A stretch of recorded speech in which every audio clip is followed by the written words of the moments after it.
Okay, Vanessa's doing it. You're doing it. Too late, Raul.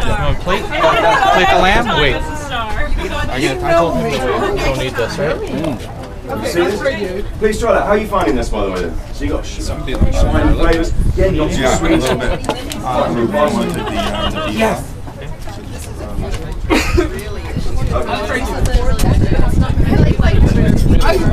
There you go. Yes, we've got a nice bit of balance there. A nice dryness as well. You should have through this drink. That's right. It is crystal dry, that's right. So it's very similar, I think, to pairing with wines. I mean, you know, wines and beers is the obvious thing when you're having a barbecue. Now, it really is. How do you find the flavors that balance the gin? How do you find the flavors that balance the gin? Because this goes down so well. I'll give you, as a really simple tip actually, when you're looking to make your own drinks for the first time, when you're just getting into it, there are just 4 things you want to balance when you're making your home cocktails. Okay, you want to balance sweet with sour, and strong, being the spirit, with weak. Okay, as long as you have these 4 elements in balance, to that then you can add fresh fruit flavors, fresh herb flavors, whatever else you need. But just remember that. Don't make it too sweet, don't make it too sour, don't make it too strong, but of course never make it too weak. Okay. Alright. Rob, how are we looking on the lamb there? We are looking really good at this point. So, am I ready to start? Let me take this. That's smelling wonderful, by the way, actually. I'm really looking forward to it. That looks really good. Yeah. I know, that's kind of what I do for a living. Beautiful. So we'll just leave this alone right now. We'll allow that to rest. And, oops, sorry, Michael. I'm good with tongs, excellent. All right. May I have your attention one more time then, please? Actually, I'm going to ask your attention a few more times. What I need to do now is I'm making a little salsa fresca, and I'm making that also with a little lamb. Now, I wanted to get my vegetables out of the way here. And this was just simply taking a Roma tomato, taking out the guts, which some of you saw me doing, and just simply having these little leaves that I can now take my knife and just literally square it up so it looks more pleasing when I eat it. Now, if you don't want to waste all those guts, then I have no issues with you trying to cut this tomato and leaving everything intact. But if you want it to look perfect, then I would suggest you do it the way I told you to do it. Now, lamb. We need to get a marinade going. What's one of the main distinguishing factors when working with gin? Does anyone know what that distinct flavor is? It's right here. Juniper. So it's got to be one of your friends. And if you haven't cooked with it before, I would suggest that you start doing that right away. But again, what I love to do, like, smell that, really. I mean, you've obviously had 1 or 2 cocktails in your life. Maybe 2, right? More than 2. You smell very fragrant, but very overpowering as well. So what you want to do is you want to make sure that you encompass this and do it properly. So what I usually do is I will get my juniper berries and just give it a quick little press. Just start releasing some of those essential oils. And again, what I'm going to do now at this point is collect them and get them into a baggie. Does anyone know that I love baggies? Yes. I've had a lot of people ask, why do you love it so much? Because I can put this in the fridge and take up no space at all. I can just jam it in between something. If you have those non-reactive bowls, which all recipes ask for, how many people have a non-reactive bowl, number 1? Number 2, do you have any room in the fridge for it? You can't take everything out just to put in, a marinade. But I have this beautiful lamb. So let's get all of the things that are going to go into the marinade. Again, onions, which are critical, garlic, another critical factor, and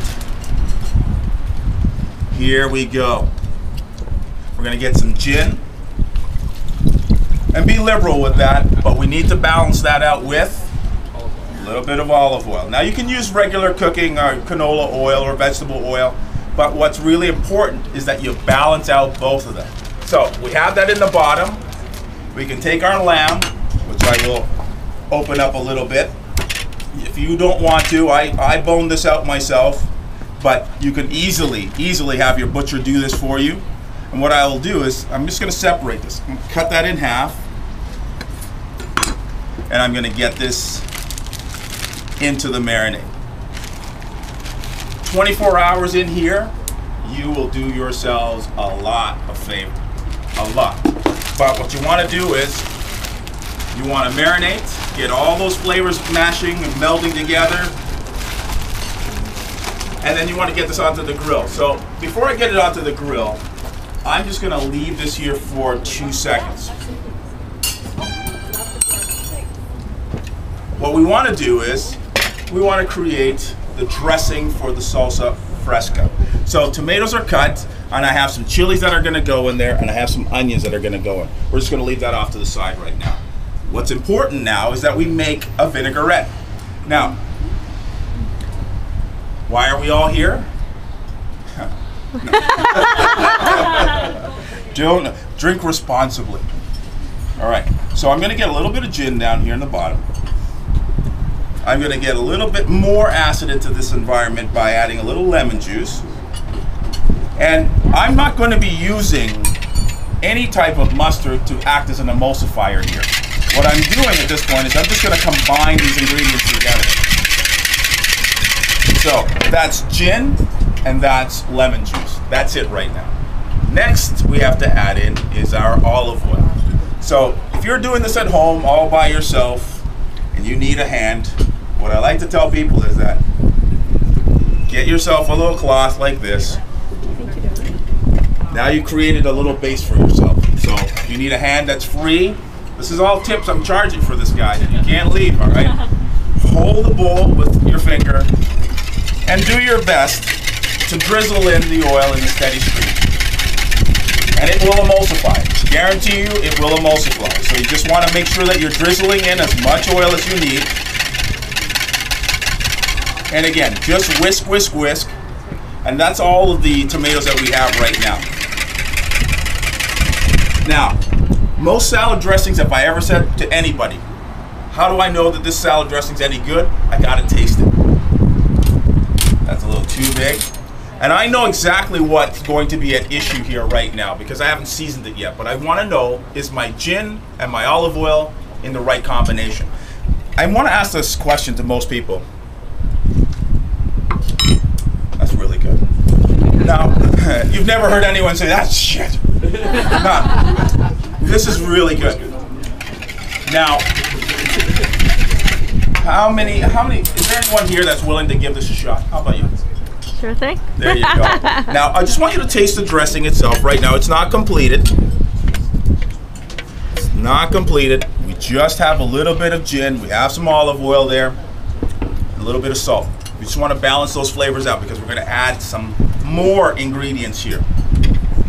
So, mix, mix, mix.